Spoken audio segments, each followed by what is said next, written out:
Welcome in, friends and future friends, to this episode of the Sports and the World Pod. Hope all of you are well and safe out there. And let's jump right on into it. Give me a second. Oh no, I know what I did. I didn't unplug my. Yeah, there we go. Simple. Sorry about that. I with these headphones, I love them. But so now, welcome in. Listen, this episode we're gonna talk about Super Bowl 60. Between the New England Patriots and the Seattle Seahawks. Now, when you look at this matchup here, we're gonna cover all aspects if we can. But here's the fascinating part that I love about this matchup is we're gonna talk about the defense, we're gonna talk about the offense. But when you look at the head coaches, two great defensive minded head coaches, and and you saw that in the hiring trend a little bit, where they're hiring, whether it's the Jesse Minter, the Jesse Minter hire, the Robert Saleh hire, you're seeing a trend toward defensive coordinators. But I have a trend about the coaching hires later on the back end of the show. But let's talk about this matchup here. Listen, on paper, Seattle feels like the better team, right? They really do. They honestly and truly do feel like, okay, yeah, they're the better team. But a part of me kind of feels that New England can keep it close. A part of me wants to feel that way, I guess. It's the better turn of phrase. A part of me wants to feel that way. Because I look at New England and the argument is, oh yeah, they played a soft schedule. And it's like, and here's the thing.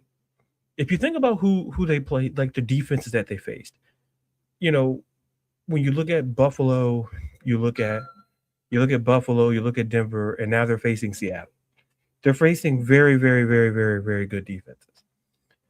And that's something that can't be overlooked. And so my problem is, I'm sorry. See, I always have the show plan. This is why people say do it pre-taped, and I'm starting to see why. But here's the thing. I look at the job that Mike Vrabel has done, and even Josh McDaniels has done. And I just go, for New England, it was about a culture change. It was about, people say all the time, but like they needed a culture change because post Belichick, Gerard Mayo, who like do no fault of his own, listen, he got the job. Was he set up properly to succeed? That's a conversation for another episode. But nonetheless, you bring in a guy who understands the culture, understands the team, and now not only did he play in a Super Bowl, play Super Bowls for this team, now he gets to coach them and has a chance to be the first person to ever had the chance to win a Super Bowl as a player and a coach for the same franchise. So listen, Mike Vrabel understands it. This is for the culture, and I think Josh McDaniels, who's a better offensive coordinator. Like he's not. He's a great offensive mind, but we saw in Denver and we saw with the Raiders. Like it's like no, it's which is okay, which is okay. Do not get me wrong, but when I look at New England, I look at Drake May and shout out to I know Mina Kimes not listening, but Mina Kimes brought up a point because she has an MVP vote, and she voted for Drake May, and you look back and go, well, it feels like like like what she said, like Stafford's going to probably win it, but Drake May should, and it's because he faced. Not saying like just respectfully, I could argue that for the Rams, they faced a beat up 40, it was like, throughout the season, like we talk about from the regular season, we can look at, the Rams path was tough. Yeah. It's the same argument. Yeah. Do they play in the toughest? They play in the toughest division. Like, I think they're about ready to take that mantle away from the AFC North as the toughest division in football. And yes, but you look at Drake May and you look at some of the stats, the key stats, because I believe some stats, especially quarterback, when we talk about certain positions, certain stats matter more to me. Like in basketball, like win share kind of matters to me more then like, oh, how many points you score in a game? Like your win, offensive defensive win shares. So for the quarterback position, we know about complete percentage, but like QBR and your rating.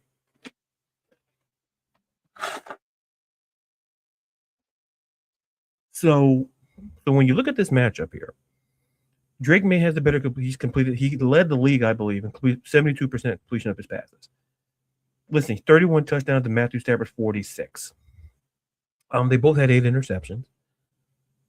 Better quarterback rating did Drake May have 113.5 to 109.2 for Matthew Stafford. QBR 77.1 to 77 for Stafford. And Stafford had more passing yards, led the league in that category, and in passing yards per day.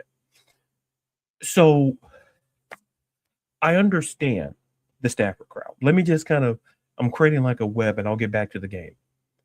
But like Drake May did not have a terrible season. And it's a testament to how great of an offensive-minded, how great of an offensive coordinator Josh McDaniels is. And people say, oh, yeah, he worked with Brady, but he showed that he's beyond, you bring him back in to understand, he understands this offense. He understands it's very akin to Mike Vrabel, except from like the coaching perspective. He understands the standard, and he understands how to coach quarterbacks. Because Drake May comes in here, looks significantly better, efficient, and New England runs the ball more than the Rams do. So that's why you have that 15 touchdown discrepancy between him and Matthew Stafford. But yet he's shown that better QBR, better quarterback rating. But Stafford has, the stats that people look for. More touchdowns, more passing yards.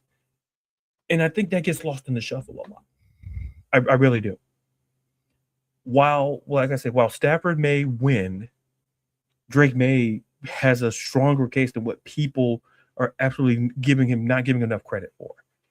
And it's always interesting to me because I'm not going to knock you if you have a case for Stafford. But I suggest you go watch the Mina Kimes clip. And she eloquently, as always, in detailed why she voted for Drake May.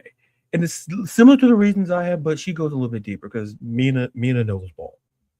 Because I look at QBR, better than Stafford. But when it comes to the core stats like the passing yards and the touchdowns, yeah, it's Stafford because they threw the ball a lot, and they threw the ball more than the Patriots had. That's what it explains. Like that's the 15 touchdown discrepancy that you see. It's not because Drake May was doing what he was asked to do, and that's what every quarter is. It's no different than what Sam Darnold was asked to do. I think people think about that. Think about what Sam Darnold was asked to do with Clint Kubiak, who's on his way to the Raiders after this game. Like if you look at Darnold's stats, and listen, he threw almost a 68% completion percentage, 25 touchdowns to 14 interceptions. QBR was at 55.7, significantly lower than the other two.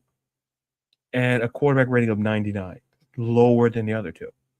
Does that mean Sam Darnold is terrible? No. Sam Darnold in the postseason, 4 touchdowns, no interceptions. You look at the quarterback rating in the postseason, his quarterback rating, 122.4. To me, this is what I say.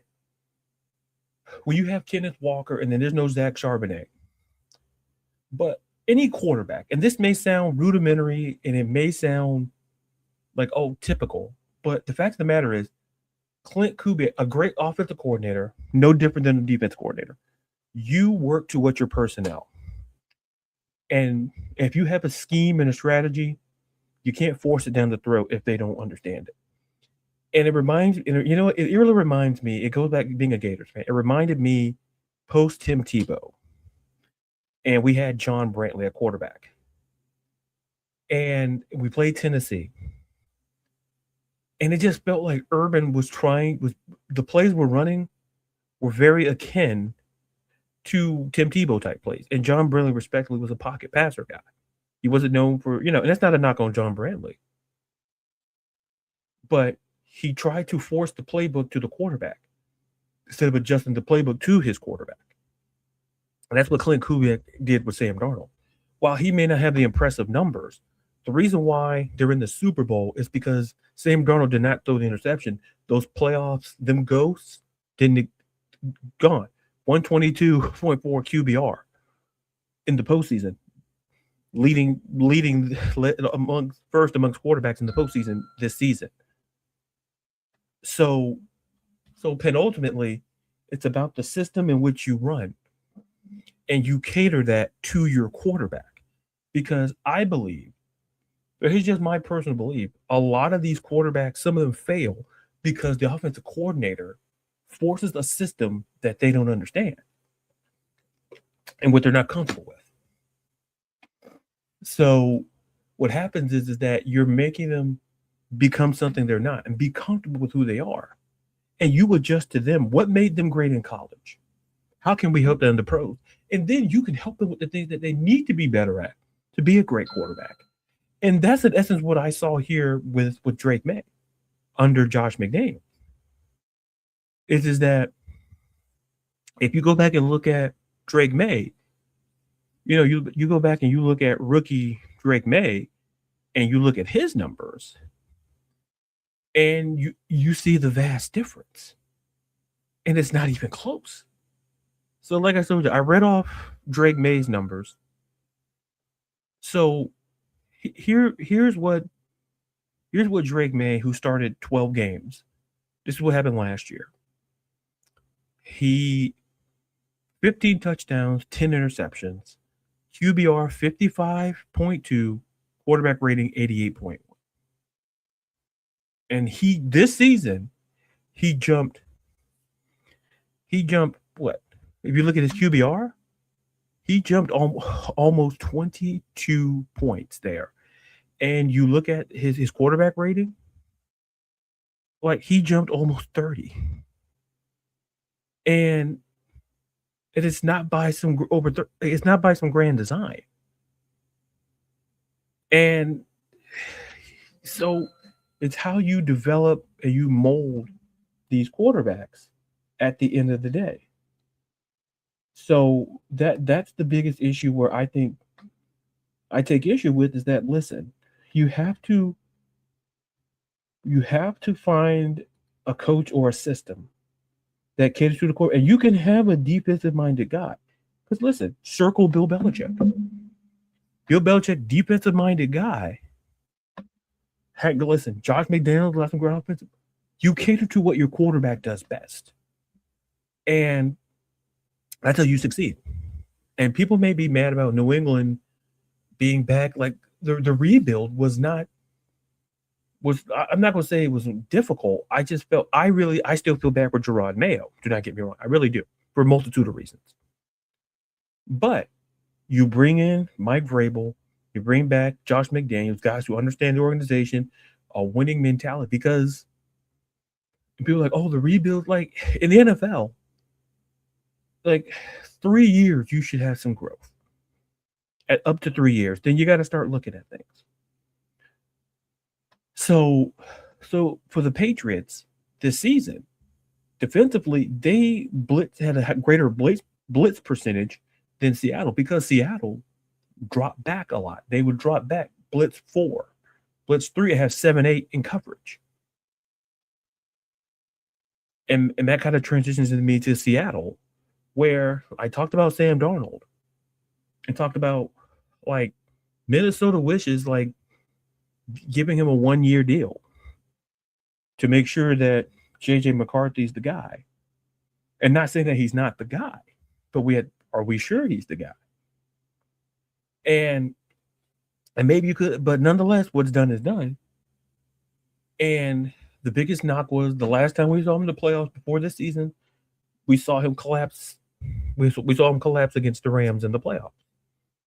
And he turned it around because he went to a system. And that's what it's all about.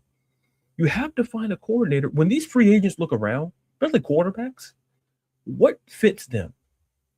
What coordinator or offensive coaching staff fits them to be great? And this season, that's why Clint Kubiak is going to be the head coach of the Las Vegas Raiders, and he'll get to work with Fernando Mendoza. Like, barring like something that comes out very bad about Fernando Mendoza, that's who's going to work with and have potential to work with him for the next decade or more. Why? Simply because Clint Kubiak caters to the quarterback. Look at the different types of quarterbacks he's worked with too. Like if you look at Clint Kubiak's resume and you just look at it and you go and you look at the guys he worked with and you'd be like, yeah, it looks different. And so you look at it like when he was offensive coordinator for Minnesota 2021. That particular season, he worked with, I believe, Kirk Cousins. I believe. I could be completely wrong. But you look at that 2021 team, he got the chance. He did work with Kirk Cousins, who had 33 touchdowns, 7 interceptions. 66.3 QBR 103, QBR 58.3, quarterback rating 103.1. So he's worked with Kirk Cousins.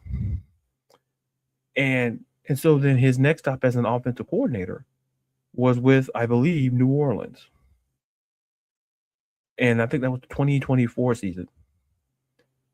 And there he worked with Dennis Allen, and he got to work with, I believe, he worked with Derek Carr. Derek Carr had 15 touchdowns. It was a quarterback mess that year. They had Derek Carr, Spencer Rattler, Jake Hanger. It was a mess. Absolute mess. But the point is that he'd worked with different quarterbacks. And it worked. And Clint Kubiak catered to what he had. And you look at this defense, we talk about Nick Emmanwori, the young guy from South Carolina, how he's an impact player. And you take a look at this defense for Seattle. And you can't say enough good things. And that's why you have people going, man, I think Seattle has the chance because they're putting it all together, especially at the right time in the postseason. They're putting it all together. And third in points per game, led the league in points against, like 17.2 points. Like this is the most balanced football team you could argue this entire season. And that's why they're in the Super Bowl. It may sound like, oh, Captain Obvious, but it's, sometimes the obvious has to be mentioned. And you look at them and you just look at you just look at their defense. Think about if you look at their defense and what they bring to the table. Well, listen, you got Byron Murphy, Leonard Williams, Uchenna Nwosu, DeMarcus Lawrence. You bring those guys to the table. And then you shift gears and then you kind of look at the secondary. And you look at the Kobe Bryant. You look at Nick Emmanwori, who I mentioned. Josh Jobe, Devin Wood. Like you're looking at like they're just balanced. And it's hard to find a hole that they have. It really is. And so you break down this matchup, and on paper, it screams Seattle for a reason. Now, will it be as bad as the year that they blew out the Broncos? It very well could look that way. Because I would argue that this Seattle team in the Super Bowl is better than any other team they had in the Super Bowl. and they had Russell Wilson. From an offensive standpoint, with Clint Kubiak calling, you have Jackson Smith and Jigba. You got Cooper Kupp. You can't, and the tight end position, you got AJ Barner. It's very hard. Rashid Shaheed, a great, probably one of the best pull up in the trades, and they got him. And like it's super hard to say, where's the flaw? You got Kenneth Walker, and we've seen what he can do. It's very hard for me not to go Seattle. Now, the question becomes the spread. The spread becomes the more interesting aspect here. I think it dropped to 4.5 in some places. I know some places it was 5.5. The question becomes about how you perceive how is Seattle's offense going to do? Like, how's it going to fare? And penultimately, it just kind of feels like this is Seattle's to lose. Now, my hope, I'm going to predict Seattle to win. Super Bowl MVP has to be either Darnold or Jackson Smith and Jigba. And I like Christian Gonzalez. I like I like the Patriots second. But we've seen Jackson Smith and Jigba make corners look pedestrian this season, which is why he should be the runaway winner of the Offensive Player of the Year. 1,793 yards and 10 touchdowns, 119 receptions. Like, this could be like the year when Cooper Kupp went to. This gives the same vibe. When you just go to your number one guy, and he's going to be open or he's going to create space to be open. Seattle doesn't blitz a lot. They make their money blitzing the front four. They can send 7, sometimes 8 guys back, so they can blitz 3, 4, send back 7, 8 guys. And that can be very difficult for Drake May. Because Seattle, 73 quarterback hurries. So they know to get in the backfield. So in my case, I would say Seattle. Give me Seattle. I'm not big for score predictions, but just give me Seattle. Super Bowl MVP. My gut is really telling me Jackson Smith and Jigba, because I get those Cooper Kupp vibes. I really do. Wouldn't be shocked if it was Darnold. I'm not saying – I think the Patriots do keep it close. I think they come in there because they've heard people like me and other people kind of talk and bring them down a bit. But I genuinely do hope that this is a very competitive game. So, a relatively short show today. Because like I said, we're on Super Bowl with Haley. Haley's going to be back next week. She had things come up. And she's listening and or watching. Hi, Haley. And we're going to talk more about baseball. And we're going to talk about basketball. We're going to talk about other sports as football concludes on Sunday evening in Santa Clara. But friends and future friends, that's this episode of the Sports of the World podcast. Like, listen, subscribe to this episode and every episode of the Sports of the World podcast, Apple, Spotify, wherever you get your podcasts. And until you see and or hear me again next time, I'm Ladarius. Be real, be you, be blessed, and be safe. From all here from the Sports and the World podcast.